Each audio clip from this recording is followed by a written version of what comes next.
Be honest. We all think there are passages in the Bible that should never have been written.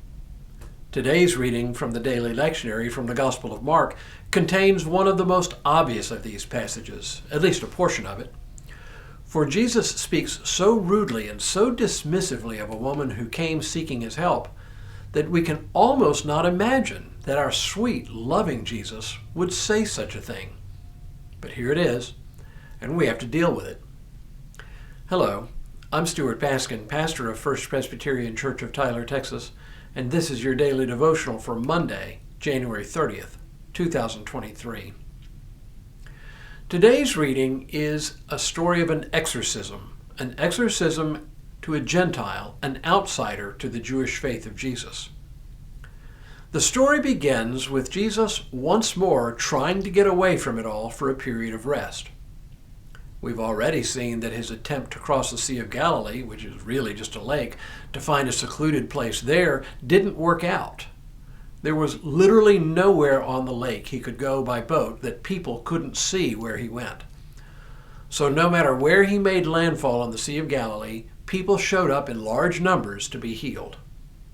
In today's reading, Jesus goes farther afield, but even there, his reputation has preceded him, and he simply cannot find rest.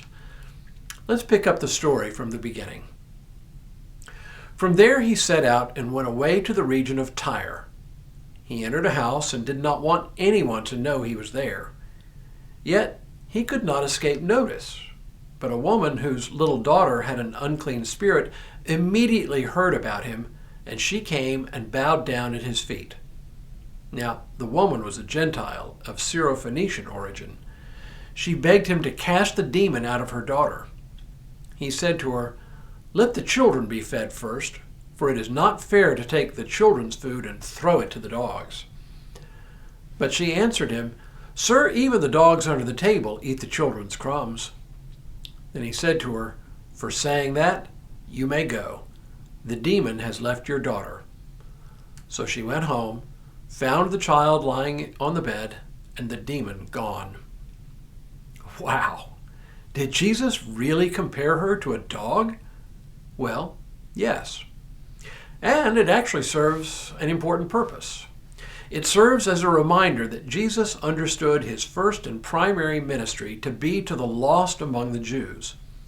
He was a Jew ministering to Jews, and especially to those Jews who were disaffected from official Judaism. But now in this foreign place, Tyre was not in a Jewish region, but was a Gentile area on the Mediterranean Sea north of Israel, a Gentile woman comes seeking his help. I don't know, maybe he was having a bad day. Maybe he was grumpy that his vacation getaway was being interrupted one more time by one more person seeking his help. Jesus was, after all, fully human, with all the emotions the rest of us feel. Was he above getting angry and getting put out with people? Not at all. Still, this episode seems a bit harsh.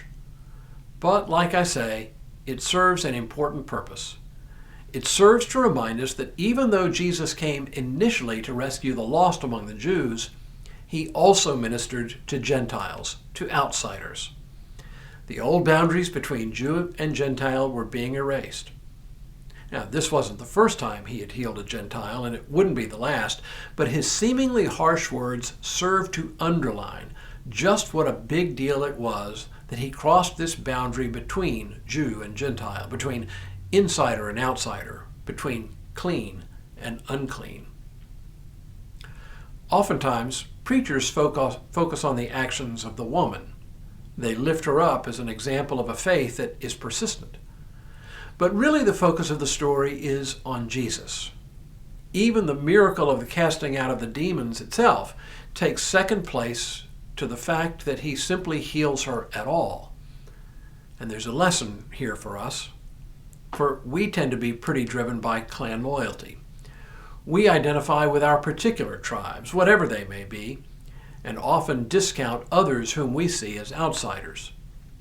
This is particularly true when our tribe includes our religious affiliation, believing that God favors us over followers of other traditions and especially followers of other religions. But what Jesus did would have scandalized the Jewish authorities because they believed that God was only concerned with the Jews and because she was the very definition of an outsider. This reminds us not to be too quick to exclude or to marginalize others, whoever they may be, because God will show mercy to whomever God chooses. And after all, that's good news for us, because we, like this woman, are Gentiles. Tomorrow, another set of hungry mouths to feed. But for now, may God continue to bless you and keep you in all that you do, this day and in all the days ahead.